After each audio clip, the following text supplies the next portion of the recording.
BJP ಏನ್ stand ಅಂತ ಅಂದ್ಬಿಟ್ಟು ಈಗಾಗಲೇ ನಮ್ಮ ರಾಜ್ಯಾಧ್ಯಕ್ಷರು ಹೇಳಿದ್ದಾರೆ. ನಾನು ಕ್ಲಿಯರ್ ಆಗಿ ಹೇಳ್ತಾ ಇದ್ದೀನಿ. ಏನದು ನೋಡಿ, ಒಂದು ವೀರಶೈವ ಮತ್ತು ಲಿಂಗಾಯತ ಅನ್ನತಕ್ಕಂಥದ್ದು ಪ್ರತ್ಯೇಕ ಧರ್ಮ ಅಲ್ಲ, ಅದು ಹಿಂದೂ ಧರ್ಮದಲ್ಲಿ ಬರ್ತಕ್ಕಂಥದ್ದೇ. ಯಾಕೆ ಅಂತ ಹೇಳಿ, ಯಾಕೆ ಅಂದ್ರೆ 1967-68 ಅಲ್ಲಿ ನಿಜಲಿಂಗಪ್ಪ ಅವರು ಮುಖ್ಯಮಂತ್ರಿಗಳಾಗಿದ್ದೀರಿ ರಾಜ್ಯದಲ್ಲಿ.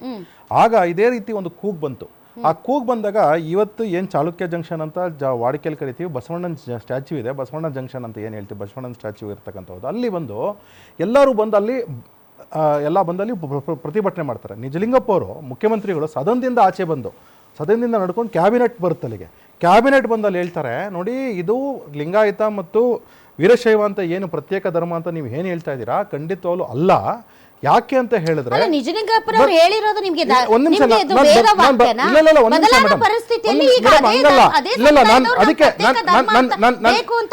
ನನಗೆ ನೀವು ಬರೀ 60 ಸೆಕೆಂಡ್ಸ್ ಕೊಡಿ, ನಾನು ಕಂಪ್ಲೀಟ್ ಮಾಡಿ ಬರ್ತೇನೆ. ಅದಾದ್ಮೇಲೆ ಸದನಕ್ಕೆ ವಾಪಸ್ ಹೋಗ್ಬಿಟ್ಟು ಸದನದಲ್ಲಿ ಕ್ಲಿಯರ್ ಕಟ್ ಆಗಿ ಹೇಳ್ತಾರೆ ಯಾಕಲ್ಲ ಅಂತ ಹೇಳ್ತಾರೆ. ಅವರೇ ನಿಜಲಿಂಗಪ್ಪ ಹೇಳಿದ್ರು ಕೋಟ್ ಮಾಡಿ ಹೇಳ್ತಾ ಇದ್ದಾರೆ. ಒಂದ್ ನಿಮಿಷ ಮೇಡಮ್, ಒಂದ್ ನಿಮಿಷ ಇಲ್ಲ, ಯಾಕೆ ಅಲ್ಲ ಅನ್ನೋದು ಇದೆ, ಯಾಕೆ ಹೌದು ಅನ್ನುವಂತ ಚರ್ಚೆ ಇಲ್ಲ. ಯಾಕಲ್ಲ ಅಂತ ನಿಜಲಿಂಗಪ್ಪ ಹೇಳಿದ್ರು ನಿಜಲಿಂಗಪ್ಪನವರು ದಿ ಸೇಮ್ ಟೈಮ್ ಕಾಲಕ್ಕೆ ತಕ್ಕಂತೆ ವರದಿಯ ಪ್ರಕಾರ ಇದು ಪ್ರತ್ಯೇಕ ಲಿಂಗಾಯತ ಧರ್ಮ ಆಗಬೇಕು ಅಂತ ಅವರು ಕೇಂದ್ರಕ್ಕೂ ಶಿಫಾರಸು ಕೊಟ್ಟಿದ್ದಾರೆ. ಯಾರನ್ನ ಬೇಕೋ ಅವ್ರನ್ನ ಆಯ್ಕೆ ಮಾಡ್ಕೊಂಡು ಈ ಸ್ಟೇಟ್ಮೆಂಟ್ ಕೊಟ್ಟು ಅಂತ ಹೇಳೋದ್ರಿಂದ ಈ ಡಿಬೇಟ್ಗೆ ಅದು ಪುಷ್ಟಿ ಕೊಡಲ್ಲ. ಪುಷ್ಟಿ ಕೊಡುತ್ತೆ. ಯಾಕೆ ಅಂದ್ರೆ ಬಿಜೆಪಿ ಸ್ಟ್ಯಾಂಡ್ ನಮ್ಮ ಸ್ಟ್ಯಾಂಡ್ ಏನು ಅಂತ ಹೇಳ್ತೀನಿ ನೋಡಿ, ವೆರಿ ಕ್ಲಿಯರ್ ಕಟ್ ಆಗಿ 8ನೇ ಶತಮಾನದಲ್ಲಿ ರೇಣುಕಾಚಾರ್ಯರು ಯಾವ ರೀತಿಯಲ್ಲಿ ಒಂದು ತತ್ವ ಸಿದ್ಧಾಂತನ ಮಾಡಿಕೊಂಡು ವೀರಶೈವ ಅನ್ನತಕ್ಕಂಥ ಒಂದು ತತ್ವ ಸಿದ್ಧಾಂತ ಮಾಡ್ತಾರೆ. ಬಸವಣ್ಣನವರು ಇನ್ಫ್ಯಾಕ್ಟ್ ಬಸವಣ್ಣನವರು ಹೋಗ್ಬಿಟ್ಟು ವೀರಶೈವ ಕನ್ವರ್ಟ್ ಆಗ್ತಾರೆ. ಬ್ರಾಹ್ಮಣರಾಗಿದ್ದಂಥವ್ರು ವೀರಶೈವನ ಲಿಂಗ ಕಟ್ಕೊಂಡು, ಯಾಕೆಂದರೆ ಅವ್ರ ಅಕ್ಕನಿಗೆ ಯಾವುದು ವಿಧವೆ ಆಗಿರ್ತಾರೆ, ಒಬ್ಬ ತಂಗಿ, ಒಬ್ಬ ಅಕ್ಕ, ಇನ್ನೊಬ್ಬ ಅಕ್ಕ ಬಂದು ಮದುವೆ ಆಗ್ತಾ ಇರುತ್ತೆ. ಆಗ ಅವರು ಆ ವಿರೋಧ ಪ್ರತಿಭಟನೆ ಮಾಡಿ ನಾವು ವೀರಶೈವರಾಗಿ ಕನ್ವರ್ಟ್ ಆಗ್ಬಿಟ್ರೆ ನನ್ನ ಅಕ್ಕನ ಇನ್ನೊಂದು ಮದುವೆ ಆಗ್ಬೋದು ಅಂತ ಹೇಳಿ ವೀರಶೈವರಾಗಿ ಕನ್ವರ್ಟ್ ಆಗ್ತಾರೆ. ಒಂದ್ ನಿಮಿಷ, ಇದೆಲ್ಲ ಫ್ಯಾಕ್ಟ್ ಆಫ್ ದ ಮ್ಯಾಟರ್. ಒಂದ್ ನಿಮಿಷ ನಾನು ಒಂದ್ ಕೆಲಸ ಮಾಡಿ ಮೇಡಮ್, ಒಂದ್ ನಿಮಿಷ ಮೇಡಮ್, ಇಲ್ಲ ನಾನು ಮೇಡಮ್ ಒಂದ್ ನಿಮಿಷ ನೋಡಿ, ಇದೇನಾಗ್ತಿದೆ ಗೊತ್ತಾ, ಏನಾಗ್ತಿದೆ ಗೊತ್ತಾ, ಇಲ್ಲ ಒಂದ್ ನಿಮಿಷ ಮೇಡಮ್, ಒಂದ್ ನಿಮಿಷ. ನಾನು ನೋಡಿ, ಅನೇಕ ವಿಚಾರಗಳು ಬಂದಿವೆ, ಅನೇಕ ವಿಚಾರಗಳಲ್ಲಿ ಈ ವಿಚಾರನೂ ಇದೆ, ಆಯ್ತಾ. ಇನ್ನೊಂದು ಜನ್ಮಾರನ ಕಿತ್ತು ಬಿಸಾಕೋದು ಅಂತೆಲ್ಲ ಬಂದಿದೆ. ಆದ್ರೆ ಇದು ಮೋಸ್ಟ್ ಅಥೆಂಟಿಕ್ ಆಗಿದೆ ಅಂತ. ಒಂದ್ ನಿಮಿಷ ಮೇಡಮ್, ನಾನು ಹೋಗಿರ್ತಕ್ಕಂಥ ಒಂದ್ ನಿಮಿಷ ನಾನು ಕಂಪ್ಲೀಟ್ ಮಾಡ್ಲಿಕ್ಕೆ ತಾವು ಬಿಟ್ರೆ ಆಮೇಲೆ ಇಲ್ಲ ಖಂಡಿತವಲ್ಲೂ ಇಲ್ಲ. ಯಾಕೆ ಅಂತ ಹೇಳಿದ್ರೆ 9 ವರ್ಷ ಅವ್ರ ಅಕ್ಕ ಅವ್ರು ವಿಧವೆ ಆಗ್ಬಿಟ್ಟಿರ್ತಾರೆ. ಆಗ ಅವ್ರಿಗೆ ಇಲ್ಲಿ ನನ್ನ ಅಕ್ಕನಿಗೆ ಮದುವೆ ಆಗದೆ ನನ್ನ ಇನ್ನೊಬ್ಬ ಅಕ್ಕ ಅಂದರೆ 5 ವರ್ಷದ ಅಕ್ಕನಿಗೆ ಮದುವೆ ಆಗ್ತಾ ಇರುತ್ತೆ. ಯಾಕೆ ಅಂತ ಕೇಳಿದಾಗ ಆ ತತ್ವಗಳನ್ನು ಫಾಲೋ ಮಾಡಿದ್ರೆ, ವೀರಶೈವ ತತ್ವಗಳನ್ನ ಫಾಲೋ ಮಾಡಿದಾಗ ಪುನರ್ವಿವಾಹ ವಿಧವೆಗಿದೆ ಅಂತ ಹೇಳಿ ಅವರು ಲಿಂಗ ದೀಕ್ಷೆಯನ್ನು ಕಟ್ಕೊಂಡ್ರು ಅಂತ ಹೇಳಿದೆ. ಅಂದರೆ ಅರ್ಥ ಏನು ಅಂದರೆ ಲಿಂಗಾಯತಿಸಮ್ ಮತ್ತು ವೀರಶೈವ ಬೇರೆ ಅಲ್ಲ. ಮತ್ತು ಬಸವಣ್ಣನವರು ಅನೇಕ ವಿಚಾರಗಳಲ್ಲಿ ಹೇಳ್ತಾರೆ ನಾವು ಹಿಂದೂ ಪದ್ಧತಿಗಳನ್ನ ಫಾಲೋ ಮಾಡ್ತಿದ್ದೀವಿ ಅಂತ ಅಂದ್ಬಿಟ್ಟು ಹೇಳ್ತಾರೆ. ಒಂದು. ಎರಡನೇ ವಿಚಾರಕ್ಕೆ ನಿಜಲಿಂಗಪ್ಪನವರು ಹೇಳಿದಂಥ ಸದನದಲ್ಲಿ ಎಲ್ಲ ಕುಲಶಾಸ್ತ್ರ ಅಧ್ಯಯನಗಳ ಪ್ರಕಾರ ಮಾಡಿದಾಗ ನಾವು ನಮ್ಮ ಏನಿದೆ ಲಿಂಗಾಯತ ಮತ್ತು ವೀರಶೈವರು ಯಾವುದೇ ರೀತಿ ಬೇರೆ ಧರ್ಮನ ಆಚರಣೆ ಮಾಡಲಿಕ್ಕಾಗಲ್ಲ, ನಾವು ಹಿಂದೂ ಧರ್ಮದಲ್ಲೇ ಒಳಗಡೆ ಇದ್ದೀವಿ ಅಂತ ಹೇಳ್ಬಿಟ್ಟು ನಿಜಲಿಂಗಪ್ಪನವರು ಸದನದಲ್ಲಿ ಹೇಳಿದಂತಹ ಮಾತು ಅನೇಕ ವರ್ಷಗಳು ಇದ್ರ ಬಗ್ಗೆ ಚರ್ಚೆನೇ ಆಗಲಿಲ್ಲ. ಯಾಕೆ ಅಂತ ಹೇಳಿದ್ರೆ ಈಗ ಯಾರು ಮುಖ್ಯಮಂತ್ರಿಗಳಾಗಿರ್ತಕ್ಕಂತಹವರು ವೀರಶೈವ ಮತ್ತು ಲಿಂಗಾಯತ ಸಪ್ರೇಟ್ ಮಾಡಿ ಮತ್ತು ಇವ್ರನ್ನ ಹಿಂದೂಯಿಸಮಿಂದ ಸಪ್ರೇಟ್ ಮಾಡಿ ಏನೋ ಒಂದು ವೋಟ್ ಬ್ಯಾಂಕ್ ಕ್ರಿಯೇಟ್ ಮಾಡ್ಕೊಬೇಕು ಅಂತ ಏನು ಹೊರಟಿದ್ದಾರೆ, ಅದ್ರ ಜೊತೆಗೆ ಸಾಥ್ ಕೊಡ್ತಿರ್ತಕ್ಕಂಥವ್ರು ಕೇವಲ ತಮ್ಮ ಇನ್ಸ್ಟಿಟ್ಯೂಷನ್ಗೆ ಮೈನಾರಿಟಿ ಸ್ಟೇಟಸ್ಗೋಸ್ಕರವಾಗಿ, ತಮ್ಮ ಇನ್ಸ್ಟಿಟ್ಯೂಷನ್ ಒಂದ್ ನಿಮಿಷ ಮೈನಾರಿಟಿ ಸ್ಟೇಟಸ್ಗೋಸ್ಕರವಾಗಿ ಎಂ ಬಿ ಪಾಟೀಲ್ ಅಂತವರು ನಿಜಲಿಂಗಪ್ಪ ಅವ್ರಿಗಿಂತ ದೊಡ್ಡ ಲೀಡರ್ ಅಲ್ಲ.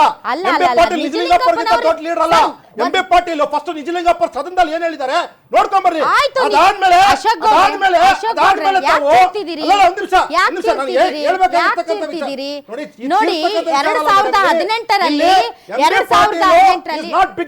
ನಿಜಲಿಂಗಪ್ಪ ಇವತ್ತಿರ್ತಕ್ಕಂಥ ಅನೇಕ ಜನ ಲೀಡರ್ ಯಾರಿದ್ದಾರೆ ಲಿಂಗಾಯತ ಮತ್ತು ವೀರಶೈವರಲ್ಲಿ ಯಾರೇ ಆಗ್ಲಿ ನಿಜಲಿಂಗಪ್ಪರಿಗಿಂತ ದೊಡ್ಡ ಲೀಡರ್ಗಳಲ್ಲ. ನಿಜಲಿಂಗಪ್ಪ ಏನ್ ಹೇಳಿದಾರೆ ಸದನದಲ್ಲಿ ಅದು ಶುಡ್ ಸ್ಟ್ಯಾಂಡ್. ನಾಗಮೋಹನ್ ದಾಸ್ ಅವರು ವರದಿ ಕೊಟ್ಟಿರ್ಬೋದು, ಆದ್ರೆ ನಿಜಲಿಂಗಪ್ಪರ್ದು ಏನ್ ಸದನದಲ್ಲಿ ಹೇಳಿದಾರೆ ಅದನ್ನ ಓದ್ಕೊಳ್ಳಿ, ಅದಾದ್ಮೇಲೆ ಮಾತಾಡ್ಲಿ. ಇದೇ ಲಿಂಗಾಯತ ವೀರಶೈವ ಸಮುದಾಯದವರು ಜಾತಿ ಗಣತಿಯ ಸಂದರ್ಭದಲ್ಲಿ ನಾವು ಪ್ರತ್ಯೇಕ ಧರ್ಮದ ವಿಚಾರದಲ್ಲಿ ನಾವು ಧರ್ಮದ ಕಾಲಲ್ಲಿ ಲಿಂಗಾಯತ ವೀರಶೈವ ಅಂತ ಬರೀತೀವಿ ಅಂತ ಒಮ್ಮತದ ನಿರ್ಣಯ ತೆಗೆದುಕೊಂಡ್ರು ಆ ಸಮುದಾಯದ ಜನ ತಗೊಂಡ್ರು. ಈಗ ಸಿದ್ದರಾಮಯ್ಯನವರು ಮುಖ್ಯಮಂತ್ರಿ ಆಗಿದ್ದಾರೆ ಅನ್ನೋ ಕಾರಣಕ್ಕೆ ಇದಕ್ಕೆ ಕೈ ಹಾಕ್ತಿದ್ದಾರೆ ಅಂದ್ರೆ ಅದೇ ಕೇಸ್ ಆದ್ರೆ 2018ರಲ್ಲಿ ಇದೇ ವಿಚಾರಕ್ಕೆ ಕೈ ಹಾಕಿ ಅವರು ಕೈ ಸುಟ್ಕೊಂಡ ಮೇಲೂ ಕೂಡ ಓನ್ಲಿ ಅವರು ಅಧಿಕಾರವನ್ನ ಕಳೆದುಕೊಂಡ್ರು ಕೂಡ ಮತ್ತೆ ಈ ವಿಚಾರವನ್ನ ಕೈಗೆತ್ತಿಕೊಂಡು ಕೈ ಸುಟ್ಕೊಳ್ಳೋದಕ್ಕೆ ಅವ್ರೇನ್ ದಡ್ರ, ಅವ್ರಿಗೇನ್ ಬುದ್ಧಿ ಇಲ್ವಾ? ಅವ್ರಿಗೇನ್ ಬುದ್ಧಿ ಅಲ್ಲ. ಇದು ರಾಜಕೀಯನೇ ಆಗಿದ್ದರೆ, ಇದು ಧರ್ಮವನ್ನು ಒಡೆಯುವ ಕೆಲಸನೇ ಆಗಿದ್ದರೆ, ಒಬ್ಬ ರಾಜಕಾರಣಿ ಯಾವಾಗ್ಲೂ ಕೂಡ ರಾಜಕೀಯವಾಗಿ ಆಲೋಚನೆ ಮಾಡುವುದಾದರೆ ಮತ್ತೆ ಯಾಕೆ ಕೈ ಸುಟ್ಕೊಳ್ತಾರೆ? ರಾಜಕೀಯನೇ ಅನ್ನೋದಾದ್ರೆ ನಾಗೇಂದ್ರ ಬಾಬು ಅವರು ಈಗ ಕುಮಾರಸ್ವಾಮಿ ಅವರು ಮುಖ್ಯಮಂತ್ರಿ ಆಗ್ತಾರೆ. ಕುಮಾರಸ್ವಾಮಿ ಅವರು ಮುಖ್ಯಮಂತ್ರಿ ಆದಾಗ ನಾ ಫೈಲೇ ಟಚ್ ಮಾಡಲ್ಲ ಅಂತ ಹೇಳ್ಬಿಡ್ತಾರೆ.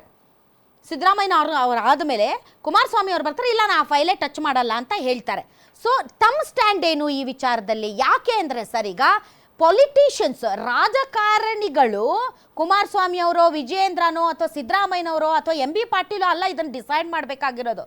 ಆ ಜಾತಿ ಸಮುದಾಯಗಳ ಒತ್ತಾಯ, ಬೇಡಿಕೆ, ಪ್ರತಿಭಟನೆ, ಹೋರಾಟ ಅದು ಎಷ್ಟರ ಮಟ್ಟಿಗೆ ಸ್ಟ್ರಾಂಗ್ ಆಗಿದೆ, ಇಡೀ ಸಮುದಾಯ ಎಷ್ಟರ ಮಟ್ಟಿಗೆ ಒಗ್ಗಟ್ಟಾಗಿ ಇದರ ಬಗ್ಗೆ ಹೋರಾಟ ನಡೆಸ್ತಾ ಇದೆ ಅನ್ನೋದರ ಮೇಲೆ ರಾಜಕಾರಣಿಗಳು ಒಂದು ತೀರ್ಮಾನ ತಗೊಳ್ಬೇಕಾಗುತ್ತೆ. ನಾನು ತೀರ್ಮಾನ ತಗೊಂಡ್ಬಿಟ್ಟಿದ್ದೀನಿ, ನಾನು ಕುಮಾರಸ್ವಾಮಿ ಅವರು, ನಾನು ಯಡಿಯೂರಪ್ಪನವರು, ನಾನು ಸಿದ್ದರಾಮಯ್ಯನವರು ಅಂದರೆ ನೋ, ರಾಜಕಾರಣಿಗಳು ತಗೊಳಕ್ಕಾಗೋದಿಲ್ಲ. ಹೀಗಾಗಿ ಈಗ ಸ್ವಲ್ಪ ಟ್ರೆಂಡ್ ಬದಲಾಗ್ತಾ ಇದೆ ಅನ್ನುವಂಥ ವಾಸನೆ ತಮ್ಮ ಮೂಗಿಗೆ ಬಡ್ದಿದೆಯಾ ಜಾತಿ ಗಣತಿಯ ಸಂದರ್ಭದಲ್ಲಿ? ನೋಡಿ, ಮೊದಲನೇದಾಗಿ ಒಂದು ಮಾತನ್ನು ಸ್ಪಷ್ಟವಾಗಿ ಹೇಳಕ್ಕೆ ಇಚ್ಛೆ ಪಡ್ತೀನಿ. ವೀರಶೈವ ಲಿಂಗಾಯತ ಸಮುದಾಯ ವಿಶ್ವ ಮಟ್ಟದಲ್ಲಿ ಸರಿಸುಮಾರು 6ರಿಂದ 7 ಕೋಟಿ ಜನ ಇರ್ತಕ್ಕಂಥದ್ದು. ಇದು ಸೂಕ್ಷ್ಮವಾದಂಥ ವಿಚಾರ. ನಾವು ಈ ವಿಷಯವನ್ನು ಲಘುವಾಗಿ ತಗೊಳ್ತಕ್ಕಂಥದ್ದು ತಪ್ಪು. ಬಸವಣ್ಣವ್ರು ಒಂದು ಮಾತನ್ನು ಹೇಳಿದ್ದಾರೆ, ಇವನಾರವ ಇವ ನಮ್ಮವ ಅಂತಕ್ಕಂಥದ್ದು ಎಲ್ಲರನ್ನೂ ಒಗ್ಗೂಡಿಸ್ಕೊಂಡು ಹೋಗ್ತಕ್ಕಂಥ ತತ್ವ ಹೇಳಿದ್ದಾರೆ. ತಾವು ಇನ್ನೊಂದು ಮಾತು ಹೇಳಿದ್ರಿ, ನಮ್ಮ ಅಭಿನವ ಯಾವ ಬಸವಣ್ಣವರು ಈಗಿನ ಮುಖ್ಯಮಂತ್ರಿಗಳು ಅಂತ ಪದ ಬಳಕೆ ಮಾಡಿದ್ರು. ಒಂದು ನಿಮಿಷ ಅಲ್ಲ, ತಾವು ಹೇಳಿದ್ರಿ, ಅವರು ಕೂಡ ಒಂದು ಮಾತನ್ನು ಹೇಳ್ತಾರೆ, ಸರ್ವ ಜನಾಂಗದ ಶಾಂತಿಯ ತೋಟ ಅಂತಕ್ಕಂಥ ಪದ ಬಳಕೆ ಮಾಡ್ತಾರೆ. ನೀವು ಇವತ್ತು ಮಾಡ್ತಾ ಇರ್ತಕ್ಕಂಥದ್ದೇನು? ಕಳೆದ ಬಾರಿ ಕೂಡ 2013ರಲ್ಲಿ 2018ರಲ್ಲಿ ಇದೇ ಒಂದು ಧರ್ಮದ ವಿಚಾರ ಬಂದಂಥ ಸಂದರ್ಭದಲ್ಲಿ ಜನಸಾಮಾನ್ಯರು, ಆ ಸಮಾಜದಲ್ಲಿರ್ತಕ್ಕಂಥ ಜನಸಾಮಾನ್ಯರು ಯಾರೂ ಕೂಡ ಈ ವಿಚಾರಗಳನ್ನು ಪ್ರಬಲವಾಗಿ ಎತ್ತಿರಲಿಲ್ಲ. ಇತ್ತೀಚಿನ ದಿನಗಳಲ್ಲಿ ಅಖಿಲ ಭಾರತ ವೀರಶೈವ ಮಹಾಸಭಾ ಏನೊಂದು ಸ್ವಾಮೀಜಿಗಳೊಂದು ದೊಡ್ಡ ಮಹಾಸಭೆ ನಡೀತು. ಅವತ್ತು ತಾವು ಆಗಲೇ ಒಂದು ಚರ್ಚೆ ಮಾಡಿದ್ರಿ, ಧರ್ಮದ ಕಾಲಮಲ್ಲಿ ಇದು ಹಿಂದೂ ಅಂತ ಬರೆಸಿ, ಜಾತಿ ಬಂದಂಥ ಸಂದರ್ಭದಲ್ಲಿ ವೀರಶೈವ ಲಿಂಗಾಯತ ಅಂತ ಬರೆಸಿ, ಉಪಜಾತಿ ಬಂದಾಗ ನಿಮ್ಮ ಉಪಜಾತಿಗಳನ್ನ ಬರೆಸಿ ಅಂತಕ್ಕಂಥದ್ದನ್ನ ನಮ್ಮ ರೇಣುಕಾ ಪ್ರಸಾದ್ ಅವರು ಒಪ್ತಾರೆ ಅಂತ